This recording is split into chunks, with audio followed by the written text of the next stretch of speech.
Hey, hey, hey, hey. Welcome back to Talk Therapy Heal. I tell you, you're in for a treat on today. If you're interested in relationships and just talking about what's going on currently in the world regarding relationships, join us today. Hello, everyone. I'm Kenya King, licensed professional counselor associate, supervised by Ms. Shanika Willis. Hi, I'm Rachel Logan, a licensed clinical social worker. Hey there, Larissa Perlow, licensed marriage and family therapist. Hey y'all, this is Yanika Willis. I'm a licensed professional counselor supervisor. Hey everyone, my name is Chantrell King. I'm a licensed professional counselor and associate supervised by Unica Willis. And so like Larissa was saying when she started off, we are going to be digging into the double standards of relationships. Stop dating the potential. Ooh. So we're going to get off in this theme, talk about it from counseling perspectives, maybe some of the things we see from the different specialties that we specialize in as licensed professionals. Okay. So I guess starting off, we were kind of trying to figure out like how we're going to hit this thing, right? But I think what we probably should do is give a few examples of what a double standard is. So can you help us out on that? Yeah, in my mind, when you look at a double standard, that's holding one person to a certain level or a standard that you're not willing to hold yourself accountable to. And so just a few examples that I have here is like you may have a male saying, well, I need a female to make so much money and bring that to the table, but he ain't got a job. Then you may have this one where you have a female that says, when you get around other girls, I get a little jealous, but then when she gets around guys, can't nothing be said. Another example is an individual who has friends in a relationship. I'm in a relationship with a female and I can go hang out with other females, but then when this female comes around and hangs out with guys, I want to get big mad about it. Double standards. You're telling one person they can't do something, but you can. Wow. I set up as he was, giving us examples of double standards. Where does that come from? Is it a sense of control? Is it something you've seen in your childhood? Like, I don't understand. We're all individual people, even though we may be in a relationship or a marriage. Where does that come from? Yeah. That's a good question. It could be a lot of different things. I think it could be inadequacies in an individual's life, something that they didn't get when they were a child. Maybe somebody went through some type of trauma where they feel like they have to control a person or put a certain standard on the individual. Maybe individuals in a past relationship. That's what happened to them there. And now they're acting that out in this new relationship. Maybe it could be even, we talked about it earlier, attachment styles.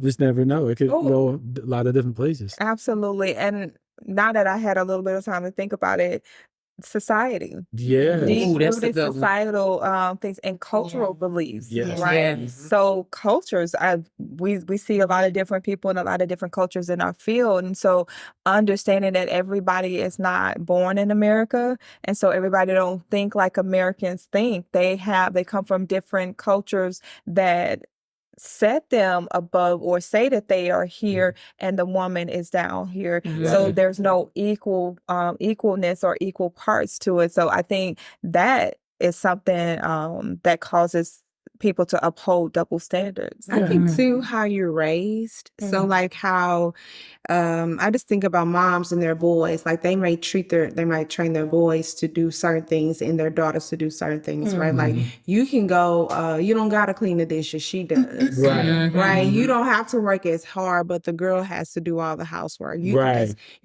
pick up the trash or mop the floor. But the female child has to cook, clean, and do all those things. So I think it starts at home, like how you raise your children. Yes.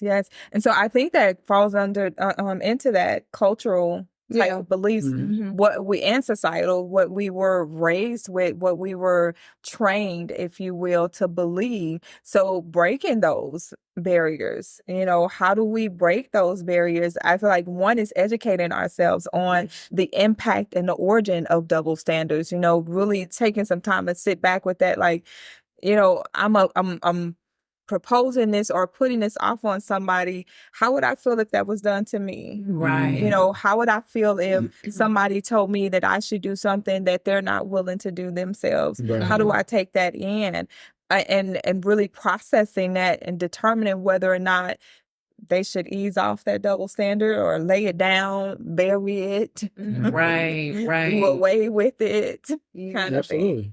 I think it's like when you come into a relationship, especially with a marriage, this is why I think, as we were speaking about in previous shows, it's important to have that premarital counseling, because it helps you get to the root of that. So I'm bringing my culture. He's bringing his culture. He's expecting me to do, but hasn't shared this with me, what he's seen his mom do, his sisters do. I'm expecting him to do what I seen my dad do and all that, but we haven't communicated about it. Now we're in this relationship and then we're clashing. We're clashing. And sometimes there are a lot of relationships that don't even make it to the marriage stage. Yeah. And we ain't even going to talk about it if we decided to move in with each other and then start having children. And my expectation is, well, when am I going to get my ring? Because I've been doing A, B, C, D, E. I've been giving you wife. I've been giving you wife level benefits. There you go. Trying to show you that I'm good enough to be your wife, while he may be thinking, why am I going to do that? Because my uncle always say, why buy the cow? You get the milk for free. Absolutely. So then there's like cultural, in a sense, like double standard Yeah. when it comes to that as well. You're dating on expectation. Dating the potential. Stop dating the You potential. know, like you're dating in hopes of versus reality. So like that woman, for instance, the woman that you just The described, right? cheesecake woman. Oh, okay. Sorry. No, that woman that decides we're gonna move in together. I'm gonna do all those things that a wife does. You're hoping that he will marry you. You're hoping that he will see your value versus starting off with these are my standard. Oh, but isn't that manipulation? Yeah. Yeah, on both ends. Mr. King. Oh, sorry. Go ahead. So then, Go ahead. can a relationship sustain? Yeah. So, Mr. King, I know you don't speak Kenya. I know you don't speak for all men, but can we talk about that? Yeah. Can we put that on the table? Just what you said.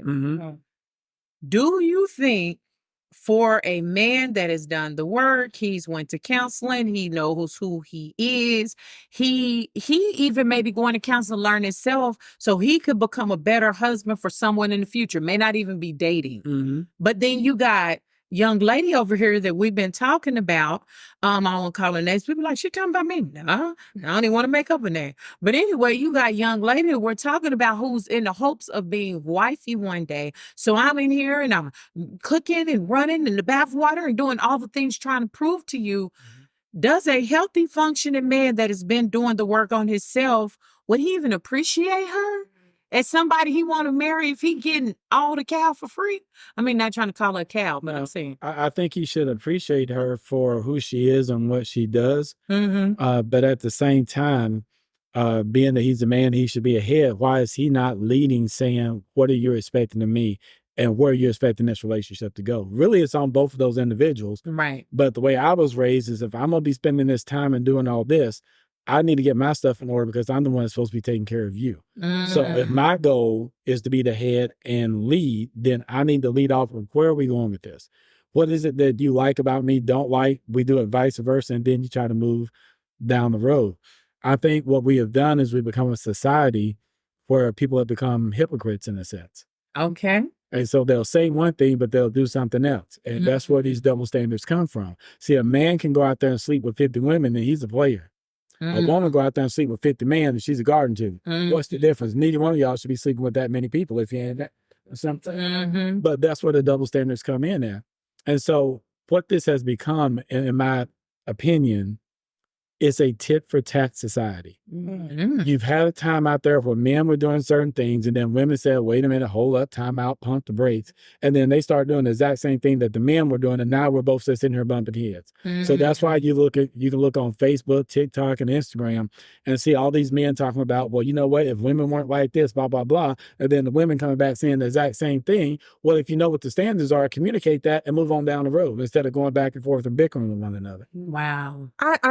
you said something a little bit ago, Kenya, when you said that if you are supposed to be the head, the one who comes in and take care of, then you would set the standard, or you all would have that conversation. And it hit me, it came to me because I've been hearing it a lot. Men are not wanting women to take care of them.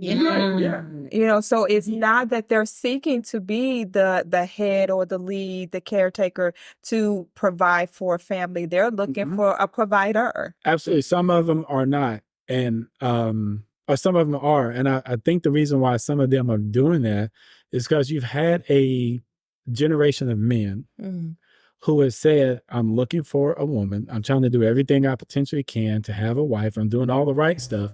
But you had a lot of women that came back and was like, no, I don't need no man. I just want you to do this, that, and other. So what starts to change? The gears have turned. Okay, well, since I'm trying to be the best and you don't want that, I'll just sit back and do nothing. And let you take her. Yes, allow. She will allow. Right. Because if think about it, man or woman, if you hear something enough from the opposite sex, eventually you're going to start doing that. So when a woman says, well, you know what? I'm independent. I'm strong. I don't need you. See, I can walk out this door right now. Do you know what he's going to do? Go ahead and walk. Because I'll just go find somebody else I could, pardon this way, I can lay up with. Because somebody else, there's some people out there that instead of having a whole man, they'd rather have a piece of a man, even if it's somebody else's man. Look, okay, while we're clutching pearls and breathing on that one, look. So then this is a thing that I'm hearing a lot. I'm reading this a lot on social media. And even when female clients come in with this double standard, I don't think how sometimes, I don't want to use these words, but let me say it like this. We harm ourselves. We can harm ourselves because to your point of what you were saying, there are so many women that are coming in now that's like, I'm tired. I'm tired. I'm tired. Why do I have to be the one that carries? So then it goes back to our generation because we may have seen Papa. Come on now. We talking about back in the, our grandfather was born in 38. So you talking about 38, you talking about everything that went through civil rights and all that. The man went out and worked. The wife stayed at home. Nowadays, the way inflation is set up. Everybody got to be out. Look, the dog got to be working. You're going to deliver some papers or something. Like the struggle is real out here in the streets. And so what it seemed like it has come to, I'm hearing a lot of women that are like, I'm tired. Because it's either the expectation is from the man, you don't realize what you have. And then there are so many that, whether it be male or female, because this, like we said, this conversation can go either way. It's like, I'm in this relationship. I always got what I prayed for, always got what I wanted. I'm in this marriage. But then I see my single girlfriend out here taking single girlfriend trips and living her best life. So then I'm getting mad at the man that I'm in a relationship with because now it's feeling kind of controlling because I want to go out here and do this. Do we not see sometimes a double standard that we set for ourselves? So do you want to be in a relationship or don't you? Do you want to be married or don't you? And then when you get out of this relationship and this marriage and you single, you out here, y'all going on girl trips, living your best life, YOLO, and you all this kind of stuff. Whatever society tells us to do, people follow. They don't see that. Now, but I want to be, he was a good man. He got up, he went to work. I had to check myself on that. Girl, what is you complain? This man don't beat you. He get up and go to work. You don't want for nothing. If you broke down on the side of the road, he gonna show up like Superman. What is your issue? Why am I tripping? Why someone else literally has it bad in their relationship? They're getting abused. They're getting belittled. They're getting talked about. She's having to do all the work and work while he sit up and do absolutely nothing but kick back and watch sports all day. Your man ain't like that. Playing the game. Oh, playing the game. That's the big one. 50, 60 years old on EA Sports Center. What? So that's a lot of what I'm seeing when it comes to relationships coming into the counseling room? You know what I'm hearing is people don't know who they are, therefore they don't know what they want. That tug of war between I want to be single, but I want to be married. I want to be married, but then I want to live the single life. You can't have both. You have to choose one or the other. But you see, and I heard some women say that I want it all. I can have it all. Well, what does all mean to you? What is your definition of having it all? Because if having it all means that you feel like you can go out there and travel wherever you want to and not have to say anything to your husband, and that, don't get it twisted, women, it's not about answering to your husband. It's about the common courtesy that you would ask that he would give. And that's another double standard because we expect for him to tell us his whereabouts, but when we go somewhere, oh, what you need to work on for? I'm doing me. Do you? But then when they go do them, you mad. What do you want, ladies? What do you want? And I'm going to say that even to men. What do you want, me? Because we're saying this goes both ways. Yes. What do you want? And it's hard to say what you want when you don't know who you are. That's why there's this tug of war between I want to be single and I want to be married. Figure it out, y'all, before you get there and say them I do's. But that's the thing too. And we were talking about stop dating our potential. We see women, most women, and some men, because I might say women a lot, but I'm talking about men and women. Right. But we see a person that we want to date and we think, ooh, I can turn them into who I want them to be. Yeah. Like I can get what I need from them. They can give me this, this, and this. And you're thinking materialistic. And then when you get into it and you find that they are emotionally unavailable, they don't know how to even get in touch with their feelings. They don't even know if they have feelings. I've had people tell me, I don't even know if I have feelings. Baby, you got feelings. Right. We all got feelings. We all got feelings. You have them. You're just ignoring them. So you get in these relationships or situationships. Situations. That's your relationship. Listen, that is a relationship. Not at all. It's a situation. It's a situation. And it's a mess. It's a whole mess because you're in a situation where he dating somebody else or you dating somebody else, and you talking about now you're having an expectation for somebody that you ain't even fully committed to. Come on, y'all, make it make sense. So I got a good question. Men or women, is it wrong to date more than one person at a time? I would say, I'm going to say off the top, no. Okay. Because I say no because you have to figure out who this person is. You have to figure out, is this the person that I'm supposed to be connected with? And I'm not saying that you go out there and you give it all of you in multiple situations or whatever. You're getting to know someone, and that's the difference between getting to know someone, dating, and then being serious. Absolutely. So that's why I say yes. Yeah, definitely. And I think most people lose sight of that. Most of the time, let's say I'm going to use me and Shannon as an example. If I see her and say, I'd like to go on a date, everything go, can I see you again? Yeah, let's go next week. Now, right off the bat, in my mind, sometimes I'm thinking, oh, that's the only one I want to be with.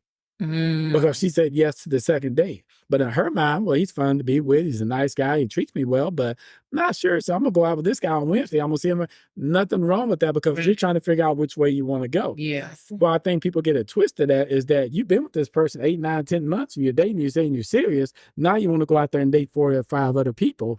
And it throws off the whole balance of the relationship. Exactly. So in my little mind that I have, I tend to believe this is where double standards come up at. When people are afraid to sit down and have the conversation of what their expectations are with this other individual. Right. Because if I tell you something that I'm really expecting, and I know you ain't going to go for it, then I stand the chance of losing you. So I'm going to go along to get along. And that's the thing. Addressing double standards requires a reassessment of individual and shared beliefs and values in a relationship. Yeah. That's where that comes That's where it's at. Yeah. It's where it comes in at. You go ahead. No, I was just thinking about why are you dating in the first place? Yes. Right? Like, what is the intention? Right? Am I dating you just to have fun, or am I dating to get married? So before I got married, I was dating. I was dating, I was just dating. I ain't gonna tell you. My kids may watch this. But I remember when I got to the point when I said the next one is the last one. And I meant that, right? So the next one we had read books together, which is my husband now. We read books, we waited, like I dated with the intention of getting married. So I didn't date anymore to have fun or to get free meals. Because when I dated for free meals. But now here I am. I say the next one is the last one, and I meant that. That's it. So I wasn't dating to kick it anymore. I knew I wanted a future. I knew I wanted, a husband, a mate. And so I dated with intentions. Yeah. And that's maturity. Yeah. That's maturity. When you know what you're dating for and when you realize when you're ready, then hopefully that person comes on that's ready at the same time. Like when her and I met, we would kick it every once in a while. And I'm thinking like, dang, I think I'm getting a little serious on her. I might need to let her know. Because if I wouldn't let her know, she would have just thought I was somebody else trying to do whatever. And when we really started getting serious about things, I remember I was sitting in a club one night. My best friend at the time came up and was like, hey, King, I want you to meet this girl. And I turned around like, nah, bro, I don't know what you're talking about. I ain't even. And he said, no, right. You divorced and you nah. I already got somebody in my peripherals that's what I'm going for. Because that's what I knew I wanted. Anything else didn't even faze me at that particular time. And then even as we got serious, she got sent on a deployment. And I'm sitting up in the room one night. Girl knocks on the door, opens it. Oh, sorry, kid. Da. I'm like, what in the world? Went right outside, baby. So-and-so just knocked on my door because I didn't want nothing coming up because I knew the way that I wanted to go. So when people reach that level and they know that that's the person that you want, act accordingly. Yeah. And then let that person know that that's what you want so y'all can move and grow together. Right. There's nothing more sad than a person that wants somebody and another person that don't want them. And then you trying to force and manipulate. You know what? As I'm listening to you all, and I'm like, I'm just trying to think of the actual scripture, because I like when I reference scripture to think of the scripture, but the scripture say a double-minded man is unstable in all his ways. And there are a lot of double-minded individuals, and that's when I think about double standard. You're double-minded. You don't know what you want. And so when it comes to the dating the potential, it's a difference between dating the potential and dating with intent. Yeah. And so there are so many people, because you're thinking about self, you are thinking about what you said. You're already molding this person. And let's just keep it honest. Now, I ain't gonna say this is male or female, because I'm just gonna speak as a woman. Yeah. A lot of women, when that man asks you out on a date, or like y'all doing the 2023, 2024, this new age stuff, because most school, you're sliding in the DMs. So as y'all do this sliding in the DM stuff, because I was like, what is a DM? What does that stand for? I'm seasoned. Don't call me out, okay? But you're sliding in the DMs. Soon as he would slid in your DM now, you already planning the wedding. You done ran the whole background check, because they say women are natural born detectives. You know his social security number, you know his blood type, you know all of that. You know where y'all gonna get married, where y'all going. You even know how he gonna propose to you. And the only thing he did was ask you for a date. Why? I'm gonna throw this to the ladies on the panel. The licensed professionals.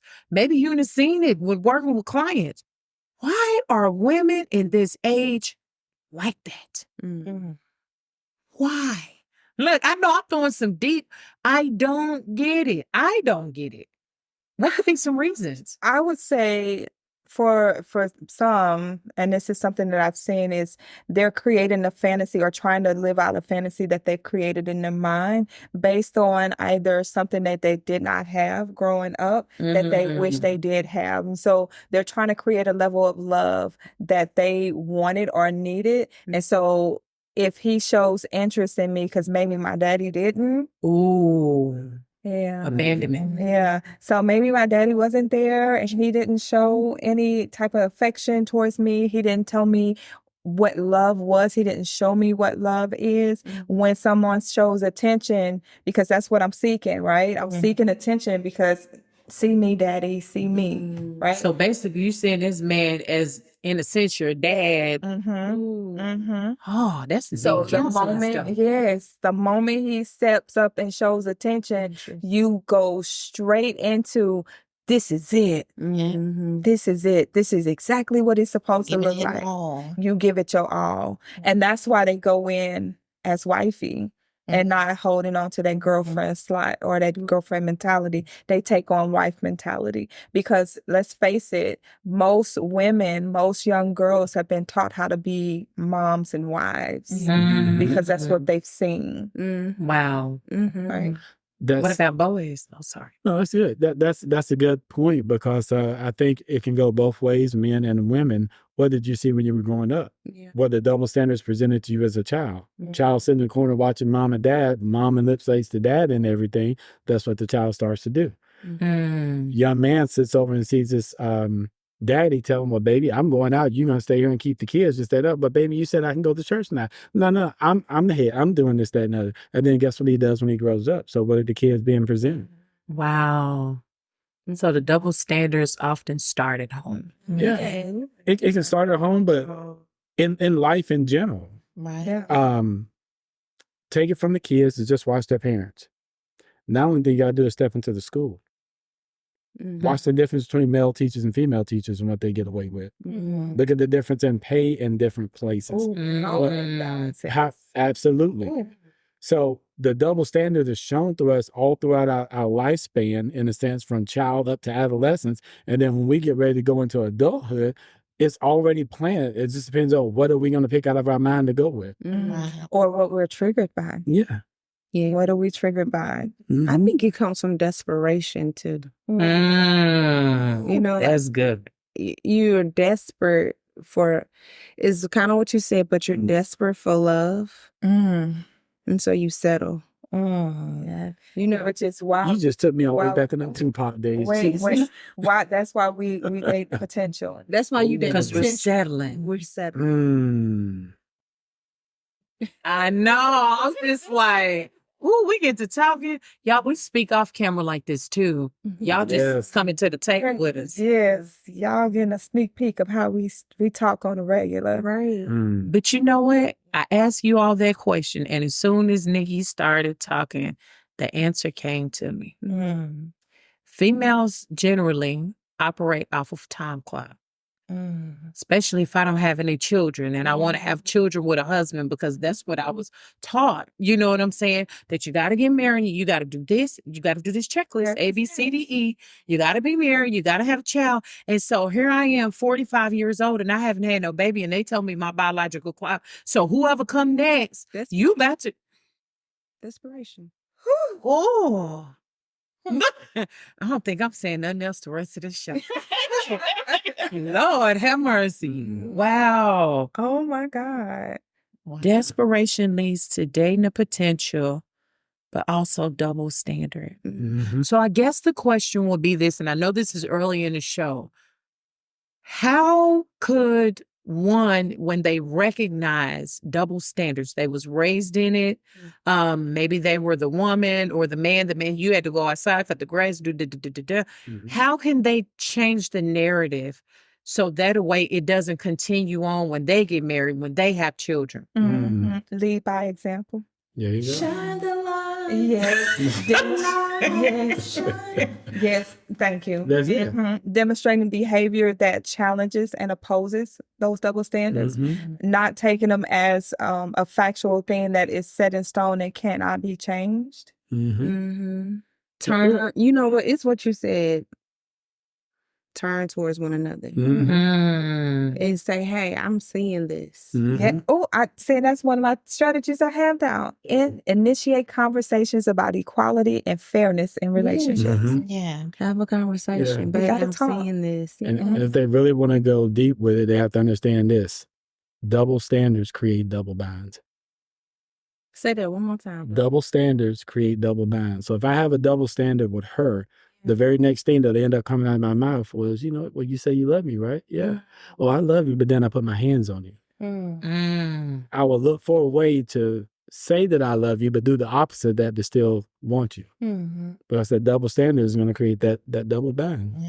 And then that cycle, and then it teaches, oh, so this is what love is. There you go. Wow. That's so and it can be done with men and women. I use men as an example.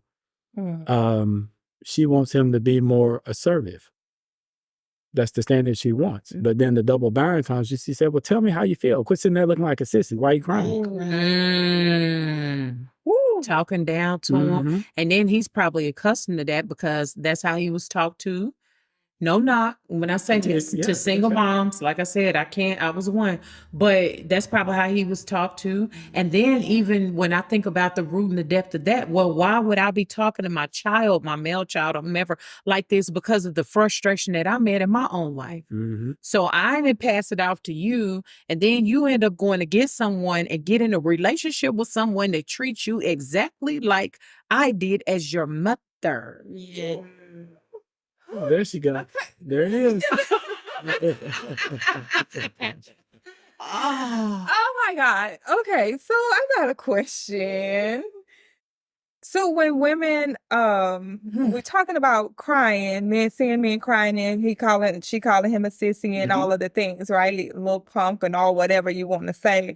But isn't it so crazy that and I think women learn this as having siblings when hearing their parents, boys ain't supposed to cry, get it together, you ain't no crybaby, don't be no crybaby. And then when the women get in relationships with them, they don't, I want a real tough, hard man. And then when you start acting real hard and tough, why don't you show me emotion? Affection. Give me some affection. But then if he do, you gonna call him a punk. Yeah. And it's not just the women. Men have to take accountability for not raising their sons to show emotion, because that's a lot of where they get it at right off that. Boy cries, you crying. Get up, suck that up. Boys don't cry like that. So it's being instilled on both sides. Yes. But you got the version. Yeah. Because like, what you got, I feel it. I feel it. I ain't even mean to put you on a. I appreciate y'all trying to pull it. Yes, because it's in there. I feel it. Well, I was just thinking back kind of to expectations. I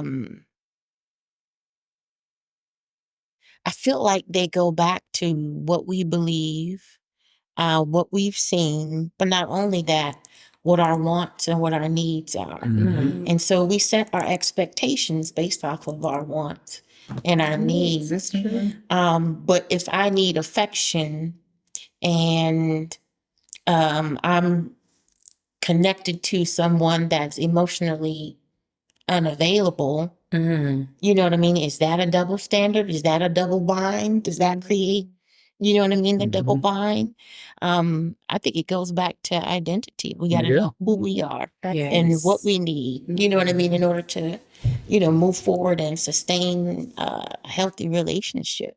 I mean, y'all talk about so much. I have a lot of a lot of thoughts everywhere, but you say desperation. Yeah. Yeah. Desperation is why some folks make the moves that they make. With me and my husband, when we first met, this is so funny to me.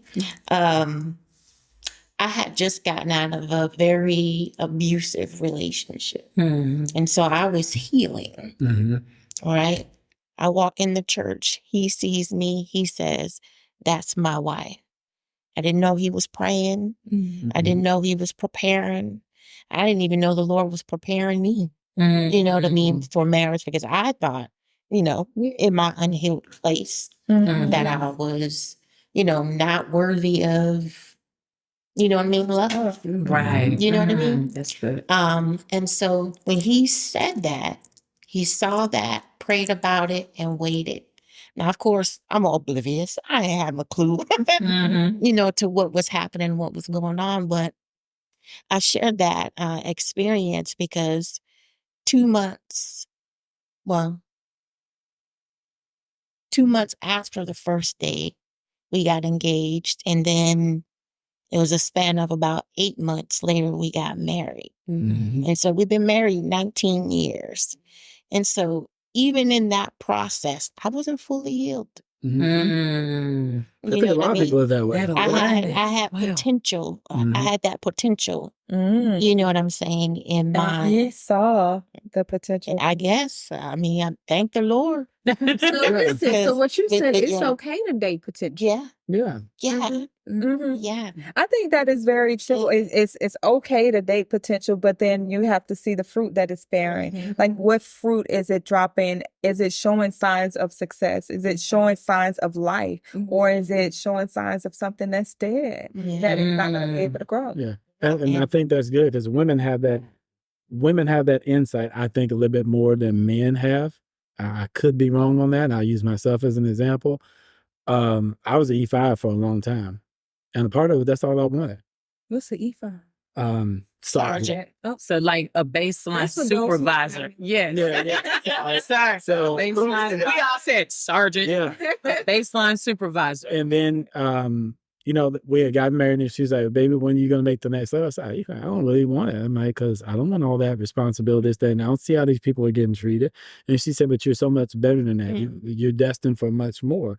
And so once I got on my grind and really start doing stuff, I'm doing stuff. She's pushing me. She's knocking out certain things for me. Hey, you need to get this turned. Don't forget to go do this, that, and the other. No. And then everything just started falling in line, even to where I am now. And she told me the other day, I don't know how it is. Every time you move a new position, you end up running something. You start at the bottom, you end up running something. So I think she saw the potential in me that I didn't necessarily see in myself.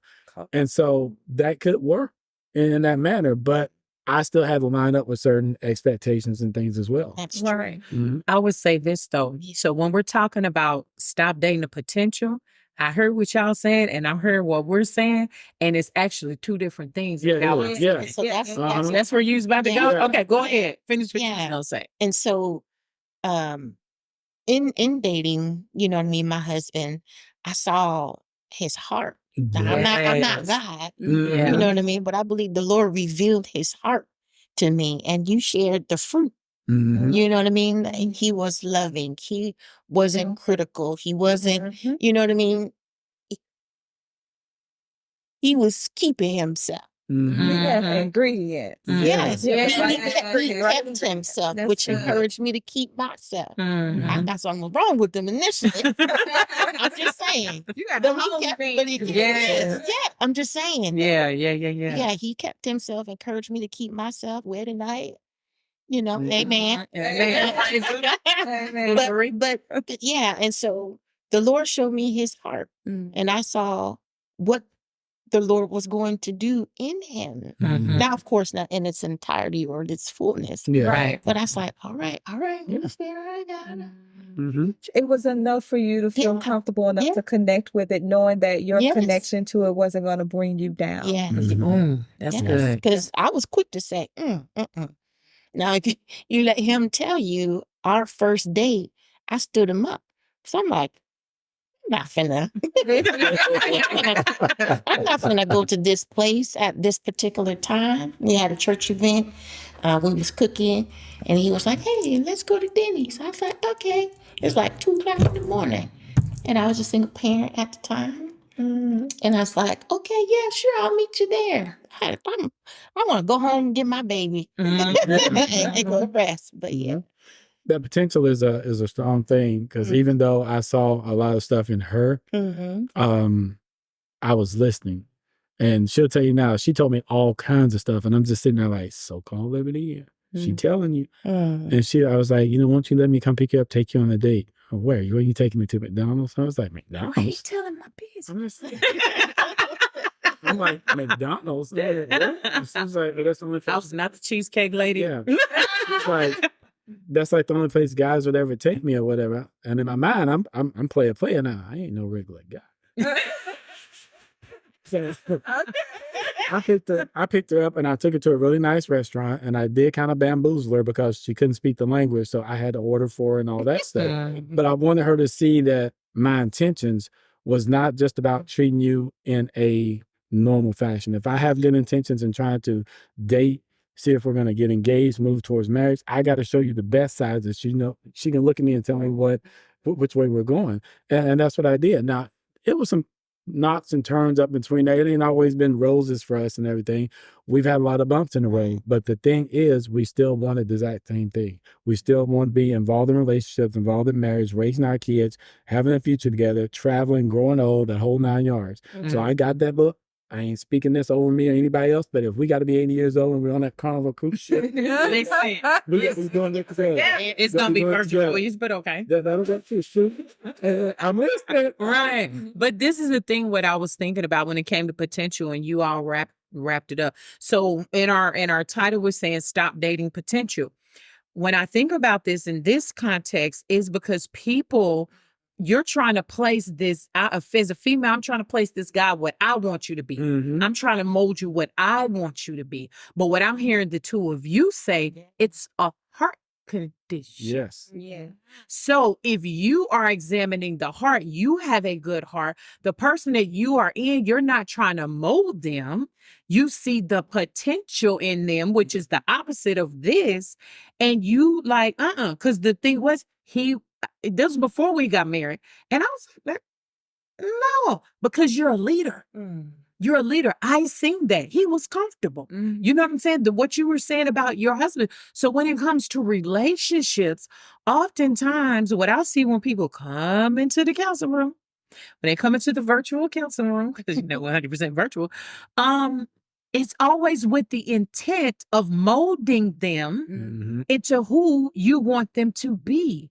Not your heart saying you have this potential to be. I feel like I'm hearing that it's a difference between materialistic things and the heart. The character of a person. So material being, I want to fix you to be this person, manipulate you essentially, versus seeing the potential of who you can be because you've sown that fruit of love and caring and attention and things like that. So date the potential. And I put up the definition. Go ahead. Having or showing the capacity to become or develop into something in the future. So that's what you said, right? Like you dated with the intentions of developing something in the future. Not, dating to mold, but to develop a life, develop a relationship, develop covenant, develop a bond,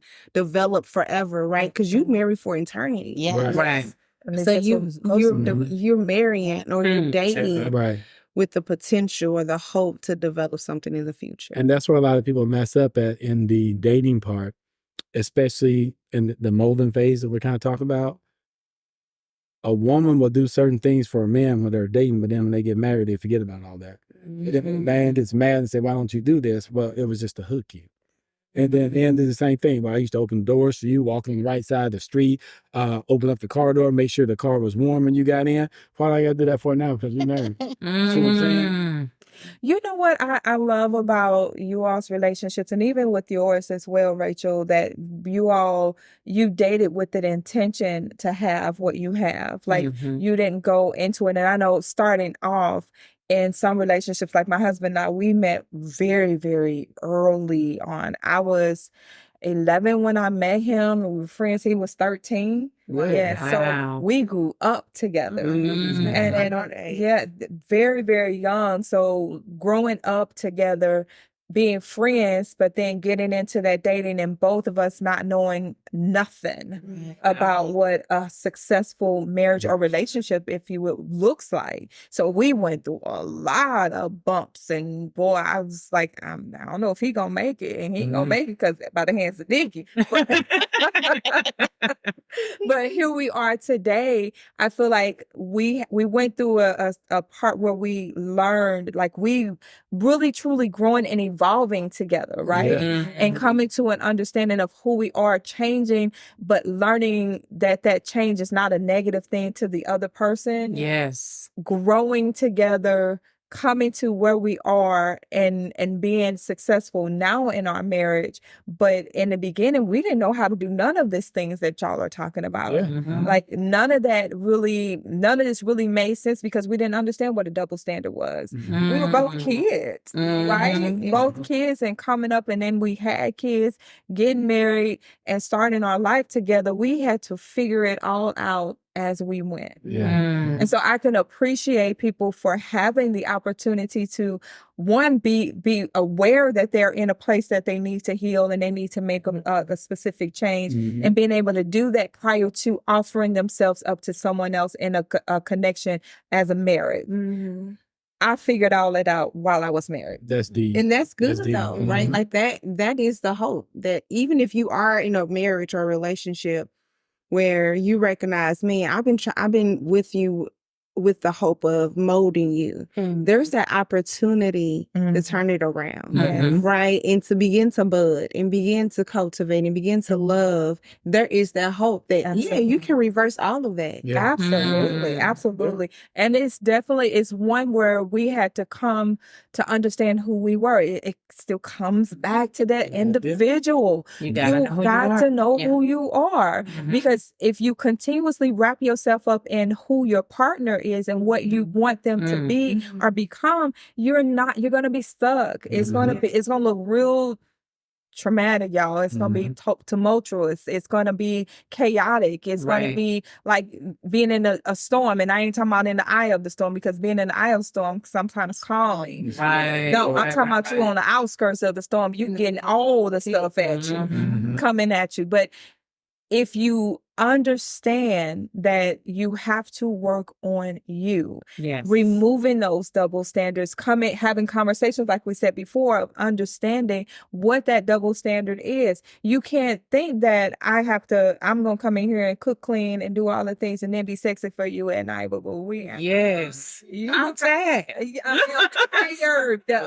Can't take that trash out. Man, rub her feet, run some bath water. Exactly. There's no the double standard or having gender roles. Oh my God. What it is that I'm supposed to do versus what you're supposed to do. If you want me to show up as your wife in the bed and be all sexy at night, boo, I'm gonna need you to come in and do some of these things that you are requiring me or you think that I should do. That was one of the things that we had to learn, because I saw my mom be a superwoman because she had to be. Right. But then I learned that, that's what I'm supposed to do. I'm supposed to cook, clean, wash the dishes, wash the clothes, take care of the kids, make sure they are well fed, that they are not ill, that they have all their records, shop records, you're doing everything. You're talking to the school. You are every piece of every title you can think of as a mother. On top of being a wife. And that's what I learned. And that's what I thought I had to be when I got into my marriage, because I didn't know any better. And so that learning curve, especially. No, I was thinking about, because when you were talking about identity, and we know that's your specialty, because if you're trying to be all to everybody, you lose your identity. Oh, and that's exactly what happened to me.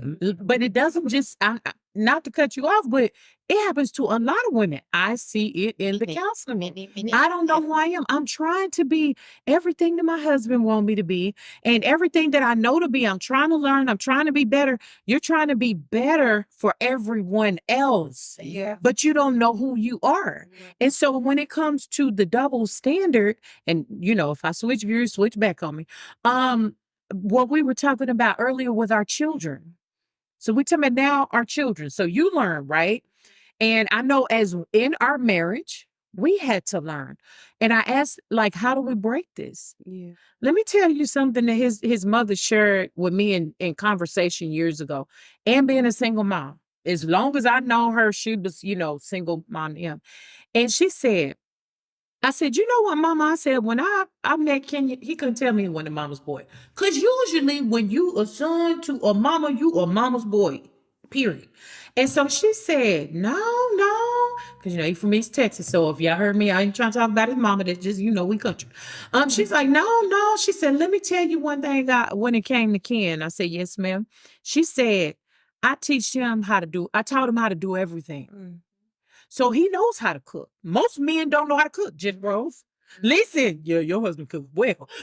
We didn't all, kind of had this cooking. But anywho, she told me, she said, when she was talking about teaching them how to cook, I said, Mama, you taught them how to cook? She said, I did. I said, why? She said, I'll laugh at this part. Y'all don't laugh at it. She said, because ain't no little heifer gonna get out there and poison my son. He gonna learn how to cook his own food. But what I took from that is when we have military children, both of us was in the military, y'all gonna probably have to go stay with someone. So it wasn't no gender roles being taught in our house. Cheyenne, you get in there and do life. Our kids got rotation. You gonna know how to cook. You gonna know how to clean. You gonna know how to take trash out, wash your car, everything. And so when our son grew up to be on his own, he said, Mama, especially going to basic training, I never realized, why y'all was making me doing this. I was so mad in the house. However, when your child leaves the nest, this man went into, and I call him a man because he's our grown son. He's a man. He went into basic training and he had the shock of his life. And 4 of the 5 of us know what I'm talking about. He said, Mama, do you know that there are males that don't even know how to wash clothes? There are males that don't even know how, they couldn't even wash their own clothes. So, I told him, being proud military, boy, you better go make that money. You know what I'm saying? But it's just the fact. So we had to learn in the midst of, now that we know better, we're doing better. What are we teaching our children? We shouldn't be teaching them that they should have to rely on mom and daddy and come home for everything. Yes, we want to feel to be needed, especially after our kids grow up and leave. However, the double standards and the teaching of it, which is what you said earlier, stops with us. Absolutely. And then, even when our children get grown and they're adults, they're still going to come back to us and ask questions. But at that time, I'm not talking to you as a little child. I'm talking to you as an adult. So, well, Mama, am I wrong for it? You are. Even when it comes to, because a lot of parents, keep it real, we don't do that. You're setting your child up for success when you tell them the truth. You're wrong. Get up, and we haven't had to tell our son, it's like you said, help your wife. Help you. What you didn't see me. Well, Mama, I seen you do everything. Well, I wasn't doing everything right in the beginning.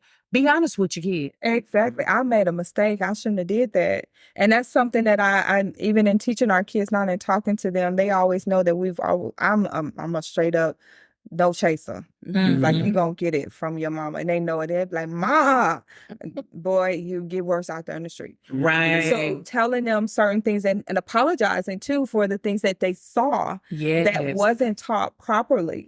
Because in the beginning, like I said, we were growing up together, learning things together. So there was a lot of things that our kids were seeing that I didn't know was not the right way or the proper way to teach them. And so I'm not so think highly of myself that I can't apologize. So I've gone and apologized to them for those types of things, especially when it comes to my daughter, because what I don't want her to think is that she's supposed to do everything and whoever she marries or dates is not supposed to do anything. And I told my husband, because again, we were learning a lot of these parental things that we were holding, we didn't really have it. Now, my mom was my mama and my daddy. His mama was his mama and his daddy. But being there and showing, because his daddy wasn't there, so he made a promise and made it his purpose to be there for his kids. So I told him, I said, you love your daughter to the point so much so that any man that comes into her face, he don't stand a chance. Because my daddy can do that. My daddy does that. My daddy this. I said, make her be so your daddy, they get sick of hearing your name.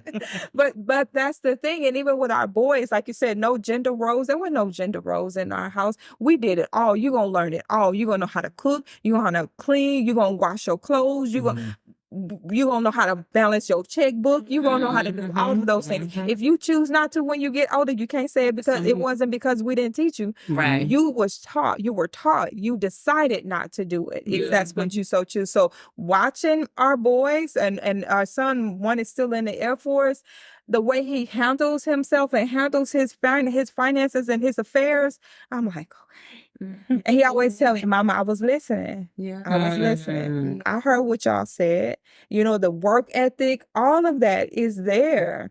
I mean, you have some that take some bumps and bruises and take you through some things, but I feel like they're gonna get up. They're gonna get up and do it because it's instilled in them. It's what was given. It's all they have. That's their foundation. Right. And we know as therapists being in the counseling room that a lot of people come in there and they're dealing with foundational things. So I can sit here and say, I'm excited about my kids going back to their foundation because they got a strong one. Right. Absolutely. They have a strong one. So if you find yourself, the listeners, if you find yourself realizing like I have double standards, then take this time and write them out. Identify. You know what? I do relate to, require more out of my son versus my daughter, or I notice that I require more from my husband than what I'm giving, or my partner or my mate, whatever that is. Like reflect, like pause, and like really take heed. Man, you know what? I repent. That's what I'm here.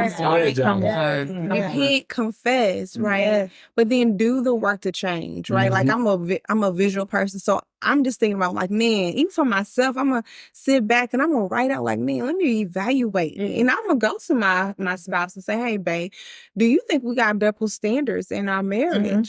So we can like evaluate and change. Yes. So you have the opportunity to change. That's what I'm hearing all of us say. Like, and we can stop that pattern, in our relationships or in our families to not continue with those double standards. Absolutely. And if you recognize double standards as well, in addition to that, when you're going to see your therapist, tell your therapist that I want to work on stopping these double standards. I want to, and I don't know how. Be honest and transparent. Can you help me? That's it. That's why I'm here. Exactly. There's nothing wrong with asking for help. Right. Absolutely. Right. So, all right, y'all. This has been a real good in-depth conversation about double standards in relationships. I love how we came at it from different angles, providing real deep insight, personal situations, testimonies, and whatnot, all in hopes of helping you all, the listeners, the viewers. So we hope that something we said to you all in this episode just rings in your mind and causes you, like Rachel said, to pull out that piece of paper and write down some things that you might feel like is a double standard in your life. And if so, address it. It's one thing to be aware, it's another thing to address. yeah. So don't just be aware of the double standards, but address them so that effective change can take place. So thank you all so much for joining us here at Talk.Therapy.Heal. Before you go, don't forget to hit that like button, hit that subscribe button if you haven't already subscribed, and that notification bell, and share. Share, y'all. We'll see y'all next time here on Talk Therapy Heal. Bye. Bye.